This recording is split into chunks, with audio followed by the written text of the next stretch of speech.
The beginning is a very delicate time. But who cares about that? Let's talk about Serious Sam.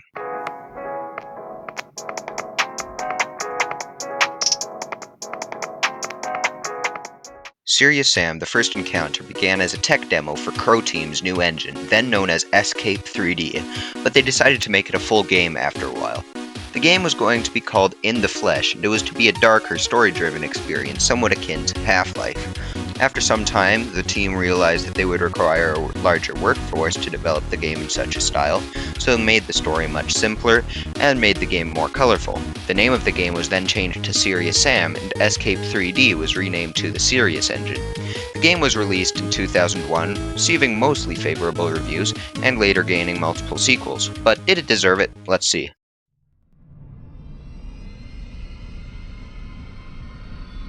We begin with a wall of text, which all early shooters seem to have, which explains that humanity is at an all-out war with an ancient alien species led by an evil being named Mental, who has pushed mankind back from Alpha Centauri to Earth, where most of humanity has been eradicated. The world leaders decide to send Serious Sam back in time to ancient Egypt with an AI implant in his head called Natriska that helps him on his journey. We show up in this little temple and are given the mission to retrieve 4 special things and then get another few things. So we start wandering around, we fight some headless men with our revolvers and our shotgun, we fight fleshy womps, skeletons, and we leave the temple. Natriska gives us info, we retrieve shotgun shells, and we kill some headless screaming men. We enter this other temple, fight more stuff, receive the first of the 4 things, then enter a new area. Run around the new area, get a new weapon, and get the second of the 4 things. We exit and get to go through one of the coolest areas to ever be in a video game. Go through this huge valley shooting monsters and stuff. Then we get to this big statue thing, retrieve a rocket launcher, and shoot the crap out of this massive creature that shoots fireballs at us, and directly afterwards we shoot another large thing. Afterwards we walk into this room and we run around and press buttons and stuff, and whoa, that boy's flying! We retrieve this Ankh, and then get another Ankh, and get another one of the 4 things. We enter an oasis, get introduced to a new enemy, and we enter a new place, get a grenade launcher, fight hordes of skeletons, fight this tall, ugly red thing, fight more skeletons, fight another ugly, tall red thing, and then go into this room. Why is there boss music? Why are there so many frogs? That was pretty awesome. At last, we receive the final of the 4 things and make our way to Memphis. We get another set of enemies, and we get to one of the funnest parts of any games I've played. Fighting these monsters just feels intensely exciting. The music, the sound design, the enemy designs, everything is perfect. There is one catch though. Randomly, one of the movement keys will lock up, and you have to press it twice again to fix it. I don't know if this is a glitch, but it is quite annoying. Afterwards, we get a laser gun and fight more enemies. Pretty sure this laser gun uses sound effects from Star Wars, but it's still pretty cool.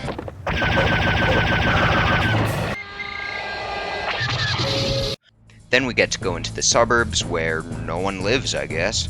Or maybe the monsters live here? I don't know.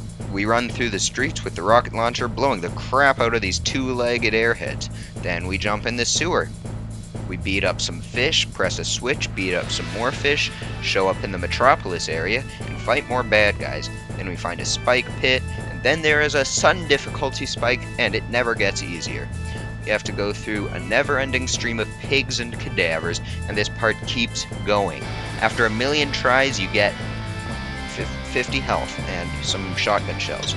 Then a never-ending torrent of screamers, harpies, and pigs come at you. After all this, we get more repetitive combat, gain a new overpowered weapon, we pop the 4 things in these slots, and we get this pretty awesome boss fight with this massive lava creature. We head on to the next level, do some puzzles to open a door, kill a great big arachnid to get an Ankh. After this point, we go through a few more levels of repetitive fighting, and all the while collecting Ankhs and stuff. Find out that a giant spaceship is flying around, that we need to get to the Great Pyramid. We eventually get to the final level, fight another horde of enemies, and as we begin a long march towards the Great Pyramid, we get one of the coolest visuals to ever be in a video game.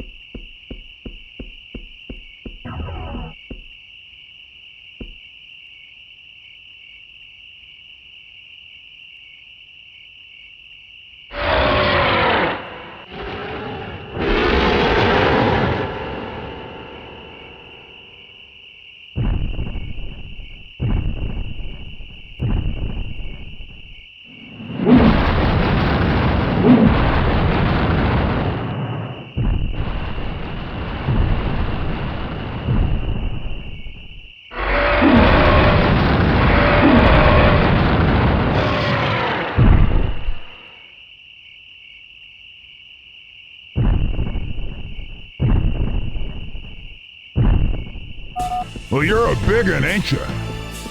This is the final boss. We are still fighting through hordes of monsters, but we have to decide whether to use all the ammo on the hordes or the massive minotaur thing. After a bit, we go through a giant door. We find this pretty awesome looking room where we can put this sun thing in this little machine, where the room turns into some kind of control room. The spaceship is now directly above the pyramid, and we take the elevator up onto the top floor. Is that it? No! We have to kill the giant Minotaur, flying around on these jump pads, jumping through these circles, and pelting the Minotaur with cannonballs. After it dies, we fly into the spaceship, and we go away. Well, that's it. This game feels like it could be great, but the repetitive gameplay and mostly an original story bogs it down to just being pretty good, but nothing super special. Still quite fun for the most part. It was good enough to produce multiple sequels. I would recommend this game, but only if you like games like Doom and Duke Nukem. Thanks for watching. If you like this video, please like and subscribe, and if you hated this video, that's alright. Thanks again to Reborn for making the intro music. Bye.